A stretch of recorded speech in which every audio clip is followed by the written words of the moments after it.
The transition provides us with an opportunity to do just that. We should be treating this as an exercise in good, old-fashioned explanatory journalism. Yet, too many news organizations are covering President-elect Obama's. I should have had that caffeine. I was afraid, I was explaining I've spent so much time in New York that if I drink too much caffeine before I speak, no one in this room will understand a word that I've said. Clearly, I haven't calibrated that properly. But I think that as I look at how many news organizations are covering President-elect Obama's cabinet choices the way that Entertainment Tonight is covering the casting of the latest Hollywood movie. The press told us that Timothy Geithner will be the next Treasury Secretary, but how many news organizations bother to explain what the Treasury Department does and why it is so important, and particularly important now, to the management of our economy?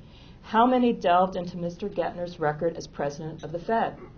It just isn't enough to give the public the news it wants. We must give them the news that they need, presenting it in a way that's relevant to their lives.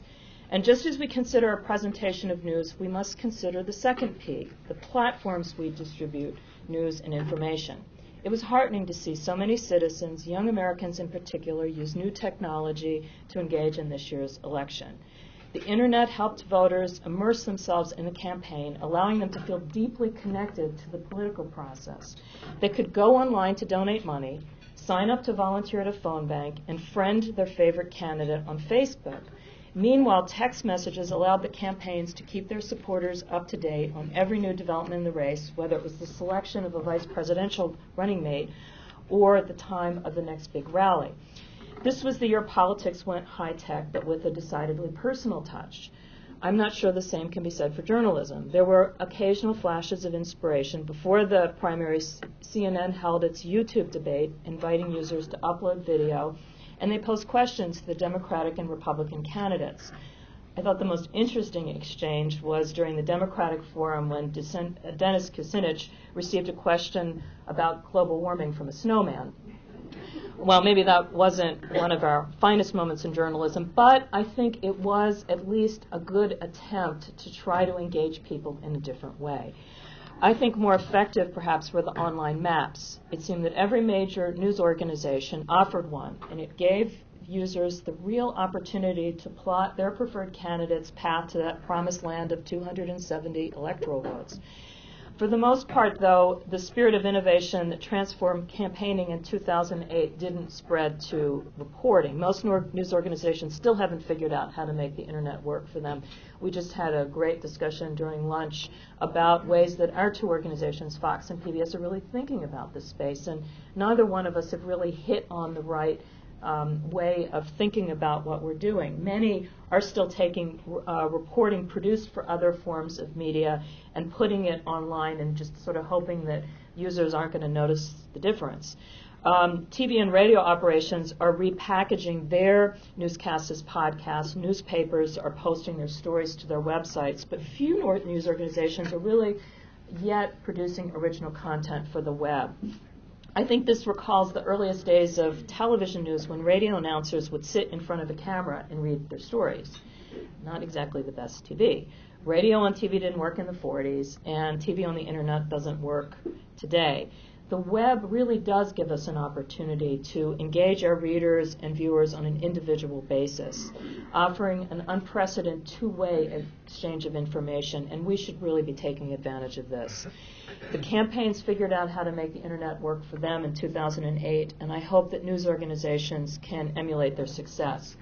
But I think we better hurry. The world moves at the speed of broadband, and if we don't keep up, we are going to get left behind. In many ways, the rise of the internet has triggered the need for my media colleagues and PBS to re-examine the third and final, and I think the most important P of all, which is the principles that drive journalism. Before the web, journalism, whether it was newspapers, radio, and TV, was the leading source of information for most citizens. No longer. According to this month's Columbia Journalism Review, there are more than 70 million blogs and 150 million websites today, a number that is expanding at the rate of approximately 10,000 an hour. The Columbia Journalism Review also reports that 210 billion emails are sent every day. Sometimes I think that's into my inbox alone. And consider all the ways that organizations bypass traditional journalism. If you wanted to know which candidate was leading in the polls in your town on election night, you didn't have to wait to hear about it on the TV news. All you had to do was to log onto the website of your local election board, which posted the raw numbers as they rolled in. The bottom line is this: now that information is so plentiful, there's never been a greater need for analysis, the proverbial fire hose analogy. In the latest edition of the American Journalism Review, journalism professor Philip Meyer writes, just as the development of modern agriculture led to a demand for varieties of processed food, the information age has created a demand for processed information. We need someone to put it into context, give it theoretical framing, and suggest ways to act on it. I would add that even though the information we provide is processed, we also have to make sure that it's high in nutritional content. Jan Schaefer of the Pew Center for Civic Journalism put it another way. She talks about how the news media have traditionally served as a watchdog, keeping an eye on government, holding officials accountable, and representing the people's interests. But in this new era, Ms. Schaefer says the press should consider taking on an additional role, that of a guide dog, one that encourages people to get involved, get engaged, and take ownership of problems. That's something that I think public television tries to do, and I think many times does extremely well. Most of the news programs you see on our airwaves, the NewsHour with Jim Lehrer, Washington Week with Gwen Ifill, National Journal, Frontline, are analytical in nature. PBS specializes in helping put world events in perspective, and one of the many reasons why I believe we are positioned to thrive in the information age. But it's incumbent upon all news media to take a more thoughtful approach to reporting, especially during this critical transition period into the new administration. This election piqued the public's interest like nothing before. We all saw countless stories of citizens who were inspired to get involved in politics for the very first time. The man in Florida who arrived at his polling place 6.5 hours early so that he could be first in line. The Virginia high schooler who celebrated her 18th birthday on Election Day by casting her first presidential ballot. The Missouri janitor who, aged 55, registered to vote for the first time in his life. Each of these citizens, like millions of other Americans, paid closer attention to politics this year than at any other point in their lives, and their enthusiasm has been inspiring. Those of us who work in the media have an obligation to help keep them engaged in the political process by offering serious reporting on our new president and our new Congress. We must begin by addressing the 3 Ps, presentation, platforms, and principles, and we must acknowledge that news is not entertainment, continue exploring ways to use the internet to create a meaningful connection with the people we serve, and remember that in the information age, the public needs guide dogs as much as they need watchdogs. But we can't do it alone. Citizens have a role to play too. The relationship between people and the press has always been symbiotic, and we can't lose sight of that.